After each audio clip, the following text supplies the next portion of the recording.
और सबसे पहले बात कर लेते हैं मौसम के मिजाज की, क्योंकि हिमाचल प्रदेश ने जो तबाही इस साल देखी है वो पिछले कई दशकों में नहीं देखी।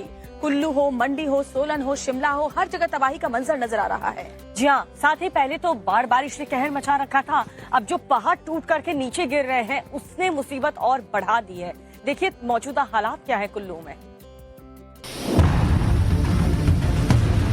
हिमाचल प्रदेश इस वक्त कुदरत की मार से कराह रहा है। टूटते दरकते पहाड़, खिसकती जमीन और ढहती इमारतों से खूबसूरत पहाड़ी राज्य हिमाचल का नक्शा बदल रहा है। हिमाचल में बादल मौत बनकर बरस रहे हैं। कहीं स्कूल ढह गया तो कहीं पुल बर्बाद हो गया। तबाही के 2 राउंड झेल चुके देवभूमि में सब कुछ तहस नहस हो चुका है। मंडी, शिमला, कुल्लू पूरी तरह से बर्बाद हो चुके हैं। मंडी शिमला के बीच 100 किलोमीटर का रास्ता लैंडस्लाइड की वजह से बंद हो गया है, तो उधर मंडी से कुल्लू जाने वाले रास्ते का हाल भी बेहद खराब है। सड़क कहीं नजर नहीं आ रही। यहाँ से 1 किलोमीटर दूर वो जगह है जो पूरे देश ने देखी, जहाँ पर 2 मकान पहाड़ पर भरभरा कर गिर जाते हैं। 6 लोग लापता हैं, डेड बॉडी अभी तक नहीं पाई गई है। बड़ी बड़ी मशीनों के जरिए मलबा हटाने का काम जारी है। इलाके में रह रहे लोग जान जोखिम में डालकर पैदल सफर करने को मजबूर हैं। परेशानी कर रही हूँ, बड़ी बारी परेशानी कर रही हूँ सरकार से, भाई यहाँ सारा जल्दी जल्दी हमारा रोड बनी जाओ। पंडो डैम के पास 4 लेन हाईवे की डरावनी तस्वीरें देखिए। सड़क पूरी तरह से फट गई है। बड़े बड़े गहरे गड्ढे हो चुके हैं। भूस्खलन के बाद हाईवे की हालत पूरी तरह से जर्जर हो चुकी है। उधर मंडी के ही कैंची मोड़ के पास एक और जगह सड़क पूरी तरह से टूट चुकी है। रास्ता बंद होने की वजह से कुल्लू का सेब और लाहौल स्पीति की सब्जियां बर्बाद हो रही हैं। पिछले 48 घंटे में हमीरपुर, मंडी, शिमला और सोलन में कई जगहों पर लैंडस्लाइड हुई। 3 नेशनल हाईवे समेत अभी भी राज्य के 709 सड़कें बंद हैं। 24 जून से 24 अगस्त तक कुदरत के कहर से 242 से ज्यादा लोगों की जान जा चुकी है। हिमाचल में पिछले 50 सालों की सबसे बड़ी तबाही हुई है। मंडी, शिमला और कुल्लू में बादल फाड़ तबाही से हालात ऐसे हैं कि सब कुछ तहस नहस हो गया है। सड़कें कब तक बन पाएंगी, फिर से हालात कब तक सुधरेंगे, कहना मुश्किल है।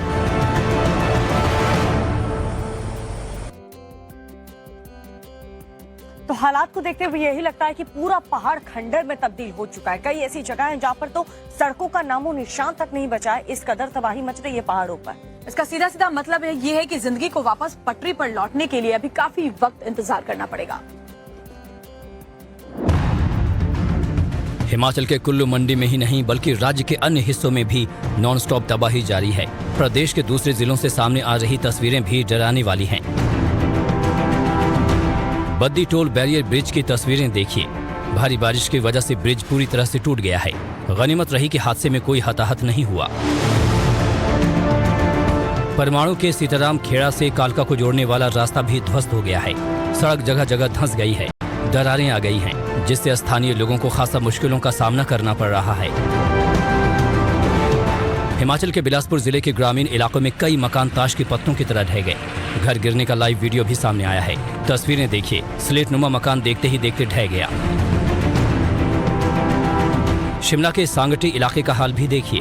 दहशत के चलते लोगों ने अपने घरों को खाली कर दिया है। यहाँ पे क्रैक्स जो हैं रोड पे आ गए हैं और नीचे जो है रेजिडेंशियल एरिया, आप देख सकते हैं किस तरह के क्रैक्स जो हैं। पूरा का पूरा रोड जो है ये आगे तक जो है ये क्रैक्स आ गए हैं, तो जिसकी वजह से यहाँ पे पीछे जो नीचे की तरफ जो रेजिडेंशियल एरिया है ये घबराए हुए है। तो पूरी सोसाइटी यहाँ पे इकट्ठा हुई है। हिमाचल में बारिश की त्रासदी की तस्वीरें बेहद खौफनाक हैं। राज्य में अब तक 10,000 करोड़ से ज्यादा का नुकसान हुआ है। तबाही से उबरने में राज्य को सालों लगेंगे। राज्य को केंद्र सरकार की तरफ से भी राहत राशि दी गई है, लेकिन त्रासदी से कराह रहे हिमाचल को संभलने में लंबा वक्त लगेगा।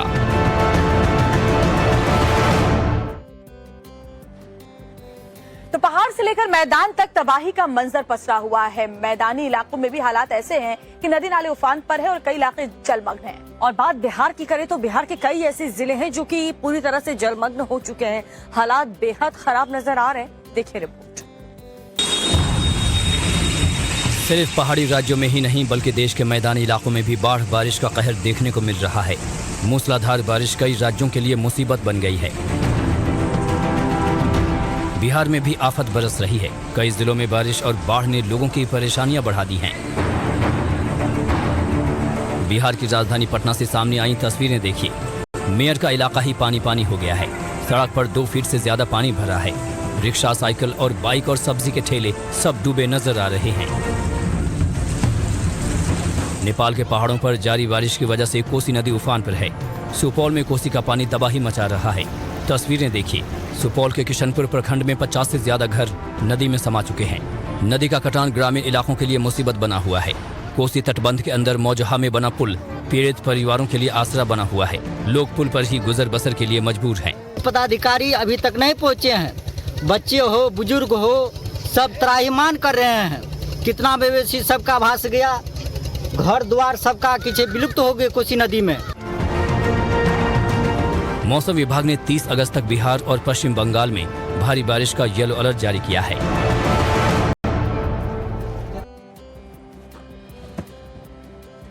तो उत्तराखंड हो या फिर हिमाचल प्रदेश, पहाड़ों पर हालात बहुत बुरे इस वक्त लगातार कई महीनों से नजर आ रहे हैं और उसका असर मैदानी इलाकों में भी देखने को मिल रहा है। उत्तर प्रदेश में भी हालात कुछ ऐसे ही, अमरोहा हो, संबलपुर हो या फिर फतेहपुर हो, तमाम जो जिले हैं वो इसी तरीके से बाढ़ और बारिश की मार झेल रहे हैं। यूपी के भी कई जिलों में बाढ़ बारिश का कहर देखने को मिल रहा है। पश्चिमी यूपी के कई जिलों की नदियों में उफान से बाढ़ जैसे हालात हो गए हैं। संभल के पमासा रोड की तस्वीरें देखिए। यहाँ बाढ़ जैसे हालात हैं। सड़क पर पानी दरिया की तरह बह रहा है, जिससे आए दिन हादसे होते हैं, गाड़ियां पलट जाती हैं। हाल ही में इस इलाके में माल से भरा पिकअप पलट गया, जिसको निकालने के लिए जेसीबी की मदद लेनी पड़ी। शोथ नदी में आई बाढ़ से संभल का ये हाल हुआ है। यूपी के फतेहपुर में गंगा और पांडू नदी उफान पर हैं, जिसके चलते फतेहपुर की बिंदकी तहसील के 6 गांव में बाढ़ का पानी घुस गया है। फतेहपुर में गंगा खतरे के निशान से 30 सेंटीमीटर ऊपर बह रही है। तट पर बसे गांव के करीब 150 परिवार पलायन कर चुके हैं। किसानों की हजारों एकड़ फसल डूब गई है, जिससे लोगों के सामने भुखमरी का संकट खड़ा हो गया है। बाढ़ प्रभावित ग्रामीण खुद ही ट्रैक्टर में अपनी गृहस्थी लादकर सुरक्षित जगहों पर पलायन कर रहे हैं। प्रशासन से कोई मदद नहीं मिल रही। फिरोजाबाद के चित्रगुप्त नगर और गोविंद नगर की तस्वीरें देखिए। दोनों इलाके तालाब बने हुए हैं। लोगों के घरों में पानी घुस चुका है, लेकिन कोई सुध लेने वाला नहीं है। लोग घरों की छतों पर रहने के लिए मजबूर हैं। बम्बा फटने की वजह से यहाँ हालात इस कदर खराब हुए हैं कि बारिश के बाद बम्बा उफान पर होता है और बांध कट जाता है। स्थानीय लोगों का आरोप है कि प्रशासन और स्थानीय नेता कोई मदद नहीं कर रहे। लोग जल भराव की समस्या से जूझने को मजबूर हैं। आपको एक तस्वीर उड़ीसा की दिखा देते हैं। इस तस्वीर को जब आप देखेंगे तो समझेंगे कि क्यों वहाँ पे विकास के तमाम दावों पर सवालिया निशान लग रहा है। जहाँ जो छोटे छोटे बच्चे हैं वो स्कूल जाने में उन्हें कितनी परेशानी हो रही है, हमारी इस रिपोर्ट को देखिए और वहाँ के हालात का अंदाजा लगाइए। जब शिक्षा और स्वास्थ्य जैसी बुनियादी सुविधाओं के लिए इंसान को संघर्ष करना पड़े तो समझ जाएं कि विकास अभी कोसों दूर है। एक ऐसी घटना खनिज संपदा से लैस उड़ीसा के क्योंझर जिले से सामने आई है। तस्वीरें देख लीजिए। यहाँ अपनी बच्ची को स्कूल पहुँचने के लिए एक पिता उसे अपने कंधे पर बिठाकर नदी पार करते हुए नजर आए। इतना ही नहीं, महिलाएं और छोटे छोटे बच्चे भी जान हथेली पर रखकर नदी पार कर रहे हैं। क्योंझर जिले के मुंडासाही गांव के लोगों और विकास के बीच ये नदी बड़ी मुसीबत की तरह खड़ी है। गांव में ना तो आंगनवाड़ी केंद्र है और ना ही सामुदायिक स्वास्थ्य केंद्र जैसी बुनियादी सुविधाएं हैं। ग्रामीणों के बार बार गुहार लगाने के बावजूद भी नदी पर पुल एक सपने जैसा है। नदी में पानी का तेज बहाव देख लीजिए। एक पल में कोई भी बड़ा हादसा हो सकता है, लेकिन मजबूरी के चलते ग्रामीणों को गांव से बाहर जाने के लिए इस नदी को पार करना ही पड़ता है। जेते दिन पर्यंत नदी बढ़ी थाए से पर्यंत से माने आउ घरे नहीं रही थांती। 3-4 मास सेमते वर्षा हेले रही जाउछन्ते मूर्ख होइकिना स्कूल को भी जाई पारु नांते। तो उधर प्रशासन से पुल के बारे में पूछे जाने पर टेलकोई के प्रखंड विकास पदाधिकारी ने कहा कि अनकनेक्टेड विलेज श्रेणी के तहत डीएमएफ को एक पुल का प्रस्ताव सौंपा जा चुका है, लेकिन सच्चाई प्रशासन की बातों के उलट है। गांव वाले हर दिन यूं ही जान जोखिम में डाल रहे हैं। और आए दिन हम देखते हैं कि जो बड़ी बड़ी बिल्डिंग्स होती हैं, ऊंची बिल्डिंग्स होती है, वहाँ पर लिफ्ट खराब होने का मामला या फिर लोगों के लिफ्ट में फंसे होने का मामला हर दिन सामने आ रहा है। ये मामला उठता है और उसके बाद ठंडा हो जाता है। लेकिन गुजरात के राजकोट में लिफ्ट की खराबी की वजह से एक बुजुर्ग की जान तक चली गई। देखिए पूरी खबर इस रिपोर्ट में। गुजरात के राजकोट से एक डराने वाला मामला सामने आया है। सामने आई तस्वीरों में देखिए, एक बुजुर्ग लिफ्ट से निकलने की कोशिश करते हुए दिख रहे हैं। क्योंकि लिफ्ट खराब हो गई तो लिफ्ट के दोनों दरवाजे के हल्के से खुले हिस्से से बुजुर्ग बाहर निकलने की कोशिश करते हुए दिख रहे हैं। नीचे की तरफ कुछ लोग खड़े हुए भी नजर आ रहे हैं। बुजुर्ग शख्स बैठकर नीचे कूदने की कोशिश कर रहे हैं और जैसे ही वो नीचे की तरफ कूदे तो बैलेंस बिगड़ा और पैर फिसल गया। इस खतरनाक हादसे में लिफ्ट में फंसे बुजुर्ग की मौत हो गई। हादसा इतना भयानक था कि नीचे की तरफ से बुजुर्ग की मदद के लिए खड़े लोग जब तक कुछ समझ पाते तब तक शख्स की जान चली गई। डरावनी तस्वीरें राजकोट जिले के रिंग रोड के पास बनी एस्कॉन एबिटो अपार्टमेंट की हैं, जहां हरसुख भाई सवसानी नाम के 65 वर्षीय व्यक्ति लिफ्ट से बाहर निकलने की कोशिश कर रहे थे। तभी लिफ्ट अचानक बंद हो गई और उन्होंने 7वीं मंजिल पर रुकी लिफ्ट से कूदने की कोशिश की तो बुजुर्ग का पैर फिसल गया। ये पूरा हादसा सोसाइटी के कॉमन एरिया में लगे सीसीटीवी कैमरे में कैद हो गया, जिसकी मदद से पुलिस मामले की छानबीन कर रही है। साथ ही सोसाइटी मेंटेनेंस डिपार्टमेंट से भी पूछताछ की जा रही है।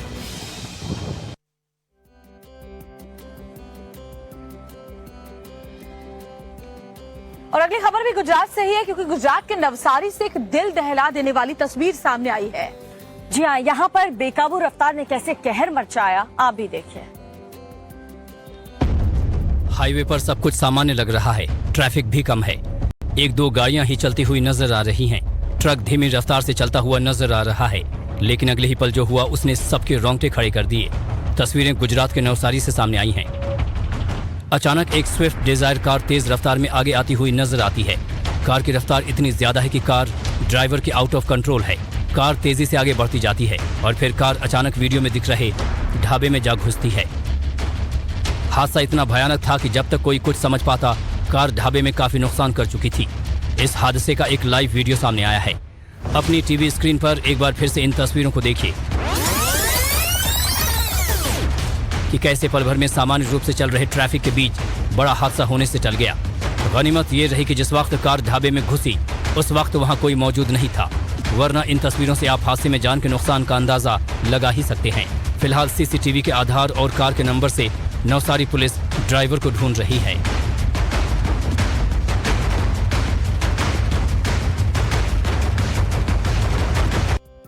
पता देखिए, सुरक्षा और जिस तरीके से आंतरिक शांति व्यवस्था के लिए पुलिस की बहुत अहम और बड़ी भूमिका होती है, और ऐसे में जो तस्वीर हम आपको दिखाएंगे आप भी सोचने पर मजबूर हो जाएंगे कि पुलिस वालों ने ये भूमिका कैसे निभाई। पूरी खबर जानने के लिए इस रिपोर्ट को जरा देखिए और समझिए कि कैसे। आपके टीवी स्क्रीन पर दो तस्वीरें हैं। पहली तस्वीर चंडीगढ़ की है, जबकि दूसरी तस्वीर नवसारी की है। ये दोनों वीडियोस खूब वायरल हो रहे हैं। चलिए सबसे पहले बात करते हैं चंडीगढ़ की। देखिए कैसे झूम रहे हैं सब, कैसे संगीत की स्वर लहरी गूंज रही है, सब मस्ती के मूड में हैं। अब सवाल है कि ये वीडियो इतना वायरल क्यों हो रहा, तो आप जान लीजिए कि इस वीडियो में जो नाचते नजर आ रहे हैं वो कोई और नहीं बल्कि चंडीगढ़ की पुलिस है, और जिसकी पार्टी में नाच रहे हैं वो है गैंगस्टर की पार्टी, जिसमें एसएचओ और डीएसपी शामिल हैं और पार्टी को फुल एंजॉय कर रही हैं। इस वीडियो के वायरल होने के बाद से पुलिस कमिश्नर ने एसएचओ स्तर के अधिकारियों के तबादले कर दिए, लेकिन किसी भी पुलिसकर्मी पर विभागीय कार्यवाही नहीं की गई। चलिए अब इस दूसरी तस्वीर के बारे में जान लीजिए।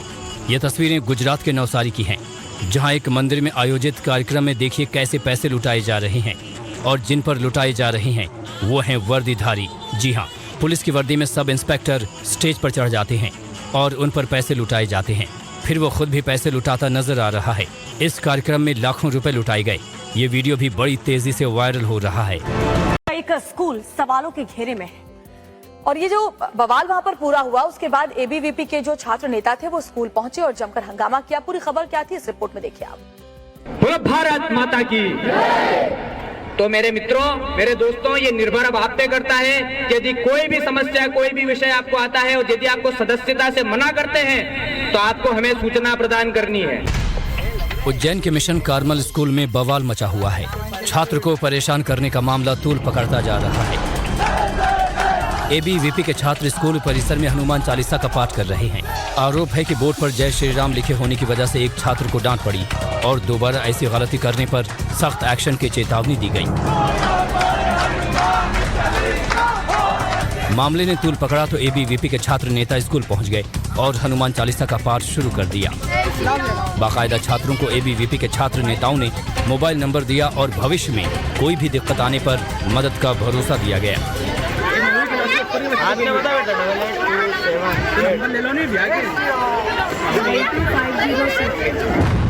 एबीवीपी के छात्र नेताओं ने स्कूल परिसर में छात्रों को संबोधित भी किया।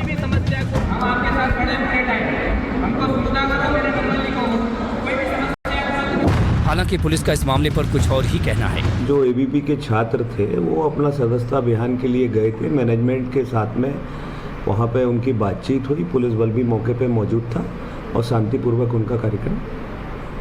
सर, इसमें बताया जा रहा है कि किसी छात्रों ने वहाँ पर बोर्ड पर जय श्री राम लिखा था, वहाँ के टीचर ने हटाया, उसके बाद एबीवीपी के छात्र नहीं, इस तरीके की कोई शिकायत आएगी तो कार्रवाई की जाएगी। अब पुलिस जांच के बाद ही पूरा मामला साफ हो सकेगा कि आखिर छात्र को जय श्री राम लिखने पर क्यों डांटा गया। और ये तस्वीर आपको दिखा रहे हैं प्रधानमंत्री नरेंद्र मोदी के रोड शो की। बेंगलुरु में इस वक्त वो मौजूद हैं और साथ ही इसरो के जितने भी साइंटिस्ट हैं आज उनसे वो मुलाकात करने वाले हैं। और इसी सिलसिले में प्रधानमंत्री आज सुबह ही बेंगलुरु पहुंच गए और आप देख सकते हैं पीएम मोदी की एक झलक पाने के लिए रोड के इर्द गिर्द दोनों ही तरफ आपको लोगों की भीड़ दिखाई देगी। तो अपने विदेश दौरे से लौटने के साथ ही प्रधानमंत्री नरेंद्र मोदी सीधे बेंगलुरु पहुंचे और देखिए कैसे, क्योंकि चंद्रयान की सफल लैंडिंग के बाद ही प्रधानमंत्री ने कहा था कि मैं बहुत जल्द आप लोगों से मुलाकात करूंगा। जब उन्होंने वीडियो कॉन्फ्रेंसिंग के जरिए बात की थी इसरो चीफ से तो उन्होंने कहा था मैं लौटते ही आपसे मुलाकात करूंगा। आज वही दिन है जब प्रधानमंत्री इसरो के साइंटिस्ट से मिलेंगे, चंद्रयान की टीम से मिलेंगे। लेकिन फिलहाल ये तस्वीरें जरा देखिए कितना उत्साह लोगों में नजर आ रहा है। प्रधानमंत्री जब वहां पर पहुंचे हैं आपको तिरंगा हर तरफ लहराता हुआ नजर आ रहा है। चंद्रयान की सफलता पर जब प्रधानमंत्री नरेंद्र मोदी ने गर्व जाहिर किया और उसके बाद जब बेंगलुरु वो पहुंचे हैं तो देखिए लोगों की भीड़ उनकी एक झलक पाने के लिए वहां पर लगी हुई है। तो पीएम मोदी को साइंटिस्ट से मिलना है, लेकिन उससे पहले जो लोग सड़क पर रास्ते में उन्हें मिल रहे हैं, हर तरफ हाथों में तिरंगा लेकर के लोग प्रधानमंत्री नरेंद्र मोदी को देख करके कितने खुश हैं। साफ तौर पर ये जो विजुअल्स हम आपको दिखा रहे हैं इसमें आप देख सकते हैं फूलों की वर्षा यहाँ पर प्रधानमंत्री पर लोग करते हुए नजर आ रहे हैं, क्योंकि प्रधानमंत्री वहां पर पहुंचे हैं। उन्हें देखने के लिए ये भीड़ सुबह सुबह यहाँ पर सभी लोग जितने भी उनके चाहने वाले हैं वो लोग हाथों में तिरंगा और फूल लेकर के वहां पर पहुंचे और पीएम मोदी भी गाड़ी से बाहर आकर के सभी का अभिवादन स्वीकार कर रहे हैं। तो ये तस्वीरें वाकई अपने आप में बेहद खास है। चंद्रयान 3 की सफल लैंडिंग को लेकर के पूरे देश में अभी तक जश्न का माहौल है, हर कोई खुशी जाहिर कर रहा है। और प्रधानमंत्री पहुंचे हैं सीधे अपने विदेश दौरे के बाद साउथ अफ्रीका, उसके बाद वो ग्रीस गए थे और एथेंस से उसके बाद जब वो लौटे तो बेंगलुरु पहुंचे हैं और बेंगलुरु में इसरो के वैज्ञानिकों से आज उन्हें मिलना है। चंद्रयान टीम की तमाम जो सदस्य हैं उनके साथ मिलकर के उन्हें खुद पर्सनली वो शुभकामनाएं और बधाई देंगे। लेकिन उससे पहले जब वो पहुंचे तो उन्होंने संबोधन भी किया और अभी उनका जो ये रोड शो है वो धीरे धीरे आगे बढ़ता हुआ प्रधानमंत्री सबका अभिवादन स्वीकार कर रहे हैं। हर तरफ तिरंगा नजर आ रहा है, क्योंकि चांद पर जिस तरीके से तिरंगा हमने फहराया है उसके बाद गजब का उत्साह देश के हर नागरिक में नजर आ रहा है। और जैसे जैसे पीएम का ये काफिला आगे बढ़ता जा रहा है लोग सड़कों पर फूलों की बारिश करते हुए नजर आ रहे हैं। इससे आप अंदाजा लगा सकते हैं कि पीएम मोदी के वहां पहुंचने पर कितने खुश हैं लोग। तो देखिए, इससे पहले हमने आपको दिखाई थे कि मध्य प्रदेश के उज्जैन के स्कूल में हालात क्या है और साथ ही उत्तर प्रदेश के मुजफ्फरनगर के स्कूल के हालात क्या है। अब आपको जयपुर के स्कूल का कारनामा दिखाते हैं। दरअसल यहाँ पर फिजिकल फिटनेस के फॉर्म में कुछ ऐसी जानकारियां छात्रों से मांगी गई है जिस पर बवाल खड़ा हो गया है। देखिए आप भी। जयपुर का सोफिया गर्ल्स स्कूल सुर्खियों में है। वजह है एक फॉर्म जिसमें स्कूल की बच्चियों से उनके शरीर का नाप मांगा गया है। Health and physical education form में कमर और हिप्स का साइज पूछा गया है, जिसको लेकर बच्चों के अभिभावकों ने नाराजगी जताई है। जो उन्होंने मेडिकल टेस्ट लेने का जो फॉर्म दिया है उस फॉर्म में हिप्स जैसे शब्द का काम में लिया और उसका मापन भी उन्होंने जानकारी चाहिए, जिससे कहीं न कहीं अजमेर के अभिभावक से लेकर अजमेर में गहरा रोष व्याप्त है। एक प्रतिष्ठित स्कूल होने के बाद इस तरह की एक ओछी मानसिकता, ओछी जो करते ये कर रहे हैं, उससे कहीं न कहीं छात्राएं और उनके अभिभावक शर्मिंदगी महसूस कर रहे हैं। वहीं स्कूल का कहना है कि ये जानकारी स्कूल ने नहीं बल्कि सीबीएसई ने मांगी है, लिहाजा स्कूल को ये जानकारी जुटानी पड़ रही है। जो कुछ भी स्कूल ने ये सूचना मांगी है वो सीबीएसई की गाइडलाइन के तहत मांगी है। बात ये महत्वपूर्ण है कि किसी भी तरह का भ्रम जो अभिभावकों के बीच फैलाया जा रहा है ये अनुचित है, क्योंकि प्रत्येक विद्यालय ने अपने स्तर पर कोई स्वास्थ्य कैंप आयोजित करके बच्चों के मेजरमेंट लेने जैसा काम नहीं किया है। हालांकि स्कूल का कहना है कि जानकारी देने की कोई बाध्यता नहीं है। बच्चों को स्वतंत्र छोड़ा गया है कि वो अपने डॉक्टर के पास जाकर ये मेजरमेंट इकट्ठे करें। दूसरी बात, जो पेरेंट्स इन मेजरमेंट्स को न देना चाहें तो ऐसा कोई कंपल्सन या ऐसी कोई बाध्यता नहीं है। इस संबंध में बीजेपी नेताओं ने कलेक्टर के नाम ज्ञापन सौंपा है और स्कूल के खिलाफ कार्रवाई की मांग की है। और देखिए, प्रधानमंत्री नरेंद्र मोदी जब ग्रीस के दौरे पर पहुंचे थे तो एथेंस में उन्होंने भारतीय समुदाय के लोगों को संबोधित किया और इस दौरान उन्होंने अपने संबोधन की शुरुआत चंद्रयान 3 की कामयाबी के साथ की। जी हाँ, पीएम मोदी ने काशी से लेकर के एथेंस का जो रिश्ता है वो बताया और साथ ही जितने भी लोग वहां पर भारतीय रह रहे थे उन्हें भारत में हो रहे विकास की गाथा भी सुनाई। आप भी सुनिए।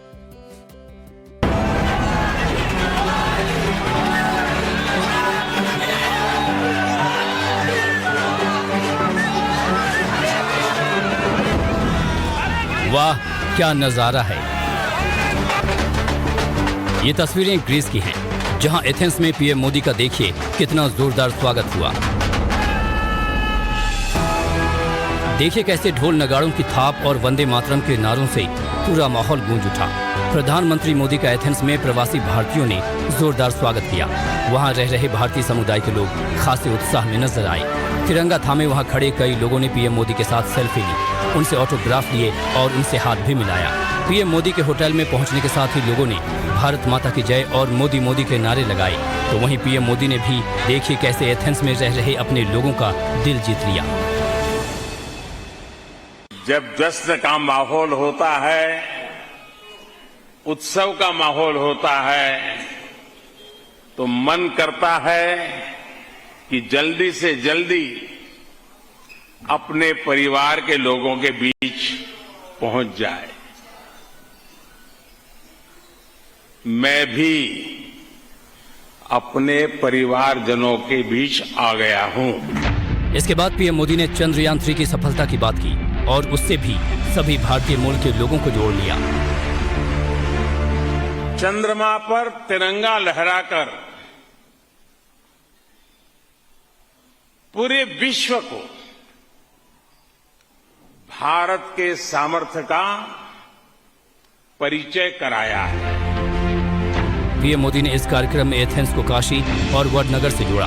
भारत की सफलता की बात तो की ही, साथ ही अपनी यात्रा के दौरान मोदी ने ग्रीस के शीर्ष नेतृत्व के साथ दोनों देशों के संबंधों को रणनीतिक साझेदारी के स्तर तक पहुंचाने और 2030 तक द्विपक्षीय कारोबार को दोगुना करने के बारे में भी बातचीत की। बता दें कि ग्रीस की राष्ट्रपति कैटरीना ने पीएम मोदी को grand cross of the order of honour से सम्मानित किया। और तस्वीरें आपको सीधे दिखाते हैं बेंगलुरु में प्रधानमंत्री के रोड शो से जुड़ी हुई। जरा तस्वीरें देखिए, हर तरफ तिरंगा लहराता हुआ नजर आ रहा है।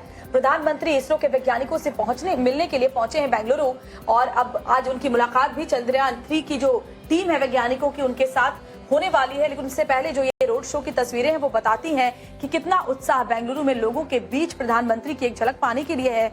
और प्रधानमंत्री के रोड शो में उनकी एक झलक देखने के लिए लोग देखिए सड़कों के किनारे खड़े हैं, लोग अपनी बालकनीज पे खड़े हैं और इसके अलावा जो तिरंगा है हर तरफ लहराता हुआ नजर आ रहा है। और ऐतिहासिक कामयाबी जो हिंदुस्तान को मिली है चंद्रयान 3 के साउथ पोल पर सफल लैंडिंग की, उसके बाद चांद पर हमने तिरंगा लहरा दिया है और कोई वैसा ही रंग इस वक्त बेंगलुरु की सड़कों पर भी नजर आ रहा है। जरा ये तस्वीरें देखिए, वाकई अद्भुत हैं प्रधानमंत्री के रोड शो से जुड़ी हुई जो बेंगलुरु में इस वक्त चल रही है। और प्रधानमंत्री भी बिना वक्त गवाए और बिना किसी दूसरे मीटिंग में शामिल हुए सीधा अपने विदेश दौरे से बेंगलुरु पहुंचे हैं ताकि इसरो के उन वैज्ञानिकों से मिल सकें जिनका हाथ इस सफलता में है चंद्रयान 3 को चांद तक पहुंचने के लिए और उन्हीं साइंटिस्ट से मुलाकात करने के लिए, उनका हौसला बढ़ाने के लिए, उन्हें बधाई देने के लिए प्रधानमंत्री आज यहाँ पर पहुंचे हैं और हमारे जो साइंटिस्ट हैं वो भी इसी के हकदार हैं। आज पीएम मोदी आज उनसे मुलाकात करने वाले हैं।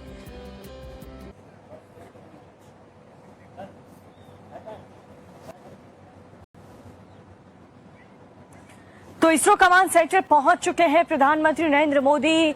यहाँ पर साइंटिस्ट से मुलाकात पीएम मोदी करने वाले हैं। सफलता के लिए उन्हें बधाई देने के लिए, उनसे मुलाकात करने के लिए पीएम मोदी आज पहुंचे हैं। तो देखिए, कमांड सेंटर जो इसरो का है बेंगलुरु में, वहां पर प्रधानमंत्री नरेंद्र मोदी पहुंच चुके हैं और यहां वैज्ञानिकों के साथ उनकी मुलाकात का कार्यक्रम है। उनको बधाई प्रधानमंत्री पर्सनली खुद देने के लिए पहुंचे। अपने विदेश दौरे के बाद सीधे बेंगलुरु पहुंचे प्रधानमंत्री नरेंद्र मोदी और इसरो कमांड सेंटर इस वक्त वो बेंगलुरु के पहुंच चुके हैं, जहां से नजर इस पूरे मिशन पर रखी जा रही थी। जब चंद्रयान 3 की लैंडिंग हो रही थी उस वक्त भी तमाम जो टीम है वो इसरो के इसी कमांड सेंटर में मौजूद थी और सबकी नजर, पूरी दुनिया की नजर इसी कमांड सेंटर पर थी। और प्रधानमंत्री नरेंद्र मोदी खुद अब यहाँ पर पहुंचे हैं वैज्ञानिकों से मुलाकात करने के लिए, उनको बधाई देने के लिए।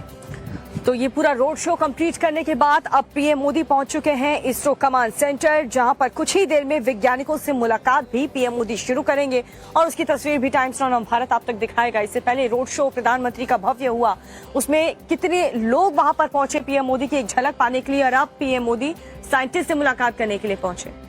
तो वैज्ञानिकों से मुलाकात कर रहे हैं प्रधानमंत्री नरेंद्र मोदी और पहले से ही वहां पर जो तमाम वैज्ञानिक हैं वो मौजूद थे, क्योंकि और ये देखिए तस्वीरें भी दिखाई दे रही हैं, सभी इसरो चीफ के साथ प्रधानमंत्री खड़े हैं और इसके अलावा देखिए कैसे हाथ जोड़कर अभिवादन प्रधानमंत्री और पीठ पर शाबाशी देकर प्रधानमंत्री ऐसे एक, जैसे पहले भी हमने देखा था जब चंद्रयान 2 के वक्त सफलता नहीं मिली थी तो गले लगाकर उन्होंने पूर्व इसरो चीफ को जिस तरीके से सांत्वना दी थी, उसके बाद अब देखिए कैसे उनके साथ खड़े हैं प्रधानमंत्री नरेंद्र मोदी। तमाम वैज्ञानिकों के साथ वो इस वक्त मुलाकात कर रहे हैं और उन्हें बता रहे हैं कि कितनी बड़ी कामयाबी देश ने उनकी वजह से हासिल की है।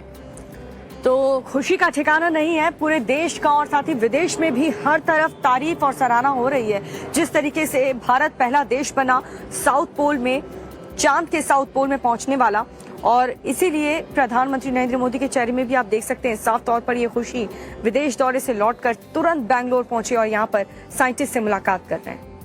तो PM Modi ISRO command centre पहुंच चुके हैं और ये तस्वीरें हम आपको वहीं पर दिखा रहे हैं। इसरो के जो चंद्रयान 3 के टीम के वैज्ञानिक हैं उनसे मुलाकात प्रधानमंत्री नरेंद्र मोदी इस वक्त कर रहे हैं। कमांड सेंटर में वो मौजूद हैं और अभी देखिए कैसे तमाम वैज्ञानिकों की पीठ थपथपाकर उनके साथ खड़े होकर उन्हें बधाई दे रहे हैं और ये तस्वीर वाकई अद्भुत है। प्रधानमंत्री हर ऐसे मौके पर सबके साथ खड़े होते हैं और उन्हें बताते हैं कि कैसे पूरा देश उनके साथ है। और जब प्रधानमंत्री इस सफलता के वक्त विदेश में थे, फौरन वो वीडियो कॉन्फ्रेंसिंग के जरिए इन वैज्ञानिकों से जुड़े थे और उन्हें बधाई दी थी और तभी कहा था कि जैसे ही मैं भारत आऊंगा मैं जल्द से जल्द आपके पास आऊंगा। और वही तस्वीर इस वक्त आपके टेलीविजन स्क्रीन पर।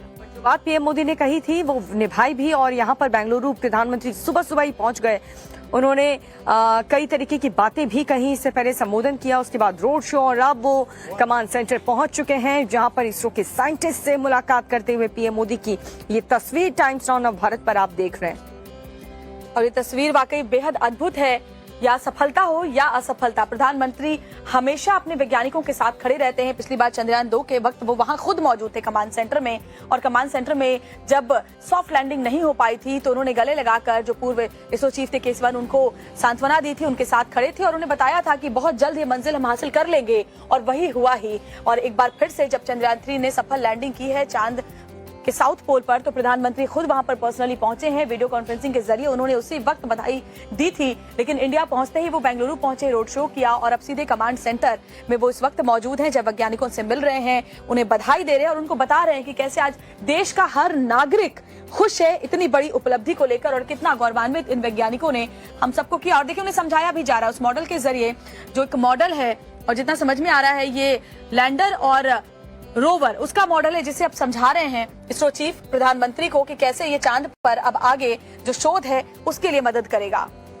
बिल्कुल, तो ये प्रेजेंटेशन दिया जा रहा है वैज्ञानिक की तरफ से। देखिए पूरा इस प्रोजेक्ट के बारे में, इस मिशन के बारे में प्रधानमंत्री को एक छोटी सी ब्रीफिंग दी जा रही है कि कैसे, क्योंकि जब पिछली बार असफल हुए थे तभी प्रधानमंत्री साइंटिस्ट के साथ थे और अब जब सफल हुए हैं तो तब भी पीएम मोदी उसी रवैये, उसी एटीट्यूड के साथ सभी साइंटिस्ट से मुलाकात कर रहे हैं। उनके प्रति कितना सम्मान है प्रधानमंत्री मोदी के मन में, आप इससे देख सकते हैं। खुशी साफ तौर पर दिखाई दे रही है और इस प्रेजेंटेशन को देखिए कितने गौर से प्रधानमंत्री समझते हुए नजर आ रहे हैं। बहुत ही बारीकी से यहाँ पर हर एक चीज समझाई जा रही है इस मिशन को लेकर। तो ये तस्वीरें वाकई अद्भुत हैं और प्रधानमंत्री इसरो कमांड सेंटर में इस वक्त मौजूद हैं। सभी तैयारियां पहले ही कर ली गई थी और उन्हें जो इसरो चीफ हैं वो खुद ब्रीफ कर रहे हैं, उन्हें बता रहे हैं कि किस तरीके से ये अब आगे काम करेगा, क्योंकि चांद का जो लूनर डे है वो इस वक्त चल रहा है और ऐसे में सौर ऊर्जा के जरिए जो हमारा रोवर है वो कैसे लैंडर तक तमाम जो डेटा है इमेजेस भेजेगा, और उसके बाद जो लैंडर है उसका कनेक्शन पहले ही कमांड सेंटर से हो चुका है। वहां उसके जरिए जो रोवर है लैंडर के जरिए अपने तमाम डेटास पहुंचाएगा धरती पर इसरो तक, और उसके बाद अनुसंधान में बहुत ही ज्यादा मदद मिलेगी। इसरो लगातार वो तमाम अपडेट्स भी शेयर कर रहा है, जितनी भी तस्वीरें आई हैं। और एक विंडो में आप देख रहे हैं जब प्रज्ञान उतरा था, जब लैंड हुआ था रोवर जो है हमारा लैंडर से, जब उसने नीचे वो आगे अपने कदम बढ़ाए थे, वो तस्वीर हम आपको एक विंडो में दिखा रहे हैं जब रोवर प्रज्ञान आगे बढ़ गया। और दूसरी तस्वीर आप देखिए, वैज्ञानिकों को सलाम करने के लिए प्रधानमंत्री नरेंद्र मोदी इस वक्त खुद कमांड सेंटर में मौजूद है और इसरो चीफ उन्हें हर ब्रीफ कर रहे हैं। तो इस मिशन के बारे में जितनी भी डिटेल है, जिस तरीके से ये सफल हुआ है और क्या क्या चीजों का इस्तेमाल यहाँ पर किया, क्या नई चीजों का इस्तेमाल, इसमें किन नई बातों का ख्याल रखा गया, वो सभी डिटेल यहाँ पर प्रधानमंत्री को इसरो चीफ देते हुए नजर आ रहे हैं। इस पूरे प्रेजेंटेशन को बहुत ही गौर से और बारीकी से प्रधानमंत्री देख रहे हैं और उनके मन में भी जितने भी सवाल आ रहे हैं, जैसे कि हमारे भी मन में आते हैं, पीएम मोदी भी यहाँ पर वही सवाल इन साइंटिस्ट से पूछते हुए नजर आ रहे हैं। और आप देख सकते हैं कि किस तरीके से यहाँ पर समझाया जा रहा है, बाकायदा इस मॉडल के जरिए पीएम मोदी को ब्रीफिंग दी जा रही है कि कैसे इस मिशन को सक्सेसफुल बनाया गया। और अगले कुछ दिन बेहद अहम होने जा रहे हैं, क्योंकि जो डेटाज हैं वो रोवर के थ्रू लैंडर के जरिए अब जब धरती पर पहुंचने शुरू हो चुके हैं, तो ऐसे में इस शोध में बहुत ही मदद मिलेगी, न सिर्फ हिंदुस्तान को बल्कि पूरे विश्व के लिए बहुत ही ऐतिहासिक दिन रहा है। और ऐसे में प्रधानमंत्री को इसरो चीफ देखिए कैसे ब्रीफ दे रहे हैं। कमांड सेंटर पर प्रधानमंत्री नरेंद्र मोदी मौजूद हैं, सभी बारीकी से हर एक चीज को समझते हुए प्रधानमंत्री को इस वक्त आप देख रहे हैं। और प्रधानमंत्री का विज्ञान में जो एक इंटरेस्ट है वो हमेशा इसी तरीके से नजर आता रहा है। और ये तस्वीर एक बार फिर से उसकी बानगी है, जब चंद्रयान 2 के वक्त इसी कमांड सेंटर में प्रधानमंत्री नरेंद्र मोदी खुद मौजूद थे और उस वक्त भी वैज्ञानिकों के साथ खड़े थे उस असफलता में भी। और इस बार जब ये ऐतिहासिक सफलता हिंदुस्तान को हासिल हुई है, प्रधानमंत्री एक बार फिर से उसी कमांड सेंटर में मौजूद हैं वैज्ञानिकों के साथ, उनकी हौसला अफजाई, उनको बधाई देने के लिए। तो मिशन चंद्रयान 3 की सफलता को लेकर के यहाँ पर प्रधानमंत्री सभी साइंटिस्ट का शुक्रिया अदा और बधाई देने के लिए यहाँ पर पहुंचे। और इन्हीं तस्वीरों के साथ हम रुक रहे हैं फिलहाल एक छोटे से ब्रेक के लिए। आप देखते रहिए times now Navbharat. Next solar panel of the ramp of the rover Pragyan opens. Then it establishes communication with the lander. Yeah.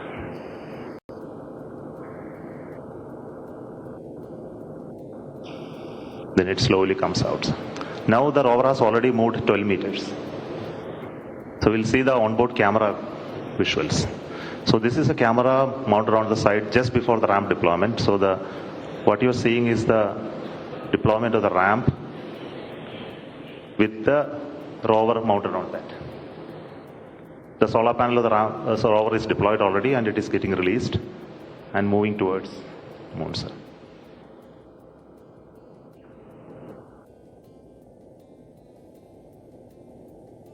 So these images take a lot of time to come to Earth because data rate and processing. So now this is the early morning image of today morning. The rover is almost out of the field of view. It will turn in the day today and look at the lander and take more pictures. Thank you.